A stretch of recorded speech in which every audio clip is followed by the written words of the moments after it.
I the a-hole for evicting my roommates after buying the condo we rented together? I live in a small condo, about 600 square feet, with my roommate Caitlin. We didn't know each other before moving in. She rents the bigger room and I rent the smaller one. Our landlord told us she wants to sell the condo, and I jumped in on the opportunity to buy it. She sold it to me almost 15% below market price, so it's great. I already gave her the deposit and we will sign the papers in a few days. Then the condo will be mine 3 months from now. After me giving our landlord a deposit, Caitlin was ecstatic. She brought a champagne to celebrate, told me I'm the best, and that she will save so much money from now on by not having to pay rent. I don't know where she got this idea from, and I thought our landlord already told her how long she has until she has to move out. But it seems not. I told Caitlin that it's a small condo and don't need a roommate anymore. She will have to move out in 3 months, but I'd gladly help her look for a new place. She flipped out. She asked me if I seriously want to evict her and throw her out on the street. She said she thought we were friends, and if she had the money to buy the place, she would have let me stay for free because that's what decent people do. Then she switched and started bargaining with me that I can have the bigger room and she will stay in the small room. She won't bother much, and so on. I feel a bit guilty. I really thought it was given that she will have to move out. Maybe I should have told Caitlin before giving the deposit to our landlord. I feel sorry for her. I know she doesn't make a lot of money, but at 26, I don't want to live in a small room anymore, especially if I own a condo. Am I the a-hole? Edit. Our landlord told us that she will put the condo on the market in a few weeks, but we don't have to worry. She will tell the new owner that she won't give over the keys right away, so we have enough time to look for a new place. We are month to month. I didn't think Caitlin would think she didn't have to move out anymore, just because I'm the one who bought a condo. As for the legal issues, where we live, there is no such thing as a lease continuing with a new owner. I can't evict Caitlin because I'm not the one she has a contract with.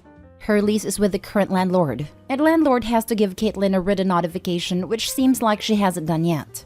I'm still buying the house. In my first edit, I explained what our landlord told us 2 weeks ago. She first announced that she will sell soon and we will need to move out. Then I talked to her and eventually made an offer. Now for the top comments. She immediately assumed she wouldn't have to pay rent? Why? To me, this would have been a conversation of if I would then pay rent to you, or if I should start looking for a place. You gave her ample time to find a new place and offered to help look. Not stay home. That's the part I don't understand either. Pretty entitled for someone to assume that they won't have to pay rent somewhere. I hope he's not the a-hole at all. Right, I would have at least assumed I'd still have to pay the same rent. I am disturbed that Caitlin first thought was that she would live rent-free. That is incredibly entitled. Did she think you got it for free? If you want to do a nice gesture, you could help her look for a new place, or help her pay for movers, etc., depending on the severity of her financial situation. But you are not entitled to keep her as a roommate, nor should you feel an ounce of regret for doing what is right for you. Congratulations on your new place. Not stay home. Not only did she expect that she'd stay rent-free, but she initially expected to keep everything the same, with her in the larger room. The audacity. Not the a-hole. Once you have officially bought the condo, find a good landlord lawyer and legally notify her of how long she has to stay. If she stays beyond that, you will have to evict her, and having a lawyer to do it properly is important. Be careful that she doesn't do any damage to the place.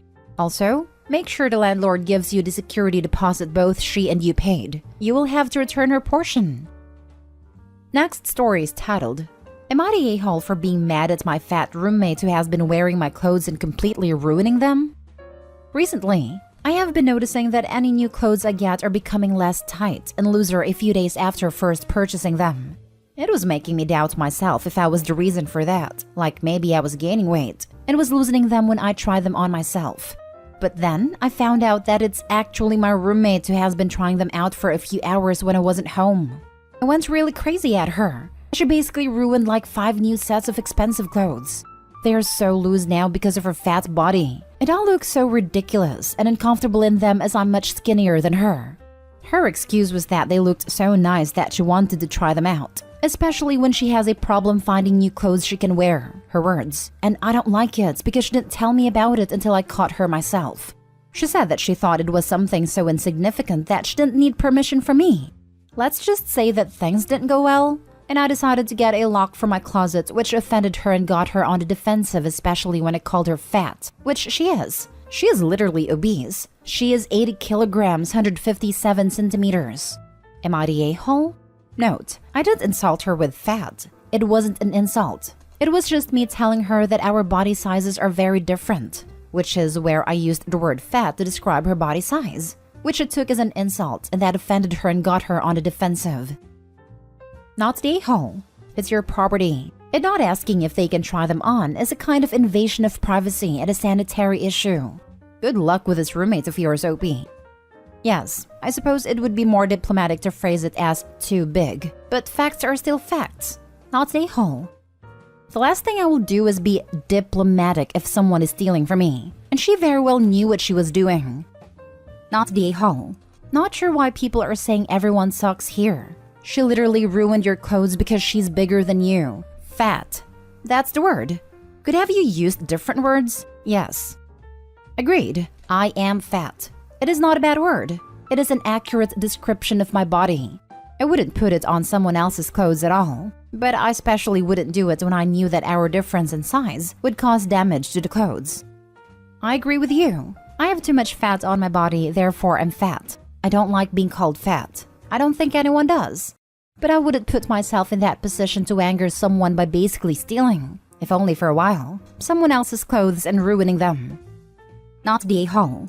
Who tries on someone else's clothes, especially expensive clothes, without asking? It was mean to call her fat, but she has to know you're not the same size since she's been stretching out your clothing. You would have been better off explaining to her what happened and asking her to just buy them from you at that point because they can no longer fit you properly, before you go verbally insulting her and throwing locks on your closet door. You would have been better off explaining to her what happened. But why? The roommate is fat, not stupid. The roommate knows what happened. The roommate is the reason all of this happened. Next story.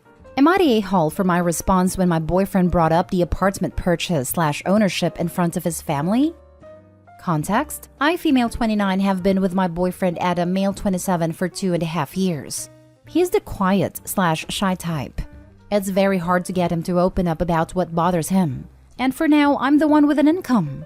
We get along easily, though he can be a bit unreasonable sometimes. Example, he doesn't cook because he's worried I won't like his food, but still cooks for himself, and it smells pretty telling that his cooking is good. Another example is that he doesn't do most chores, saying he's worried he might break/damage something. It's frustrating, but we're working on fixing it. Now on to the more complicated issue. I'd put money aside since 2015 to buy an apartment, and I'm finally able to get it done this year. When I told him this, he got agitated and said I should wait a little longer till we're married. But I said no. He started complaining about how bad he feels about seeing me buy the apartment myself without having him contribute. I asked what I was supposed to do because it kinda sounded like a he problem, no offense. But he got so worked up and gave me 2 options. 1 is I put his name on the title, and 2 is not buy the apartment till marriage so it'll become a shared marital asset.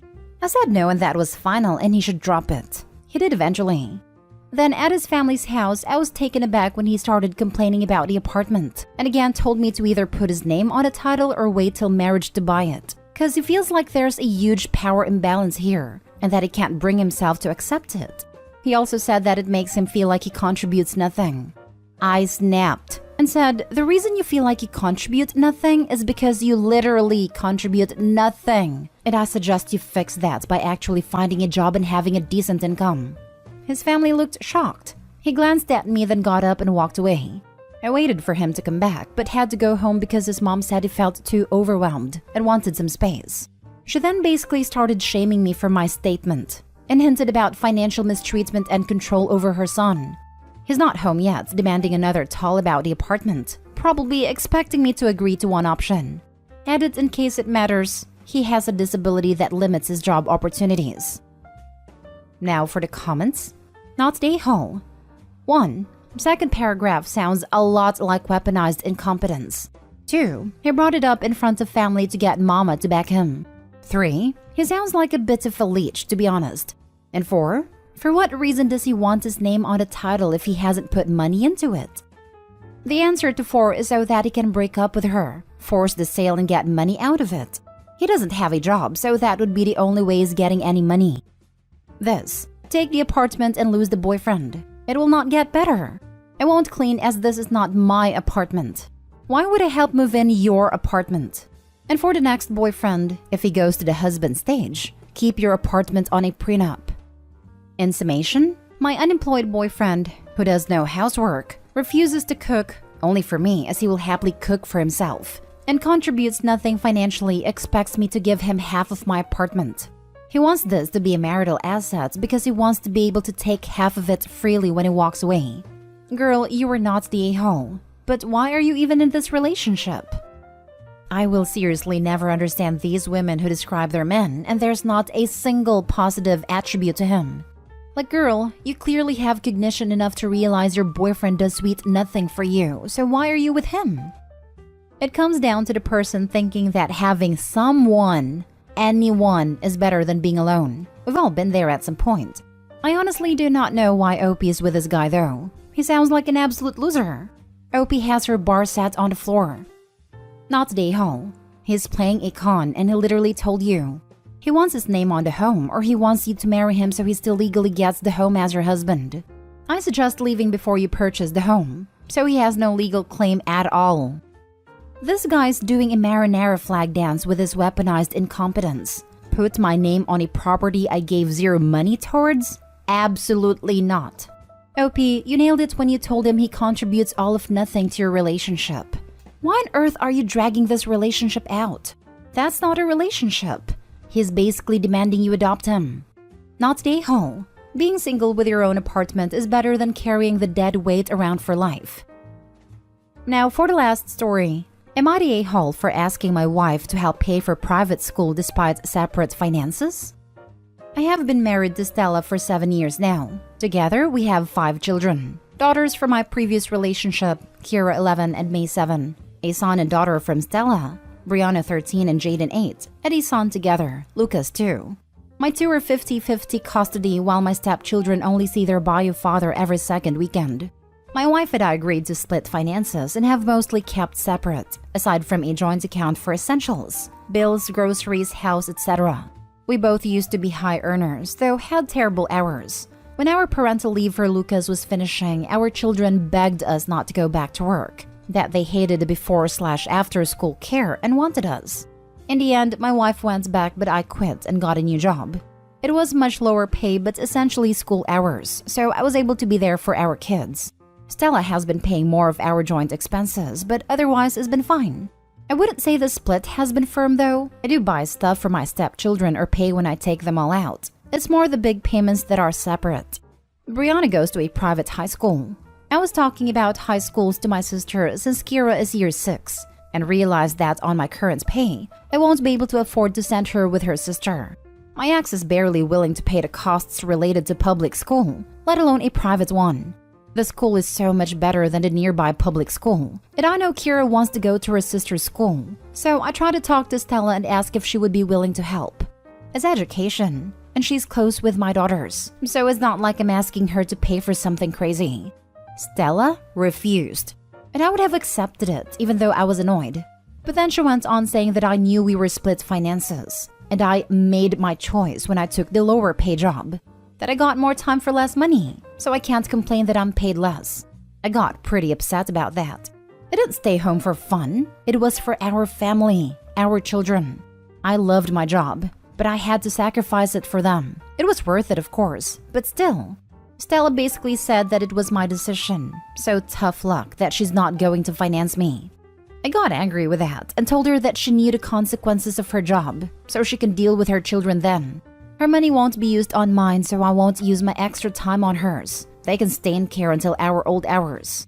Stella got angry back, accusing me of using her for money and calling me a complete a-hole for suggesting what I did for my stepchildren. We argued pretty bad. She thinks I'm being greedy, selfish, and petty. But it's not like I'm asking to mooch. I would still foot 50% and get my ex to contribute as much as I can get her to. Yes, it was my choice. But it was for all the children, for our family. Besides, I literally take care of my stepchildren more than my own, 85% versus 50%. I'm not just being lazy or focusing on my own children. I've been there for them all. So I think it's frankly unfair for her to refuse to help even a little. But obviously she thinks I'm being an a-hole. Everyone sucks here, but you more. Like heavily leaning you're the a-hole. You needed to discuss this when you decided to cut your hours. It doesn't sound like the decision was in any way a mutual one made between you and your wife, but all you. Despite that, your wife has been willing to pay more for your shared expenses, which at least somewhat compensates for the extra childcare you were doing. For some reason, you waited until your kid was about to start high school to even think about where she'd go and how you'd afford it.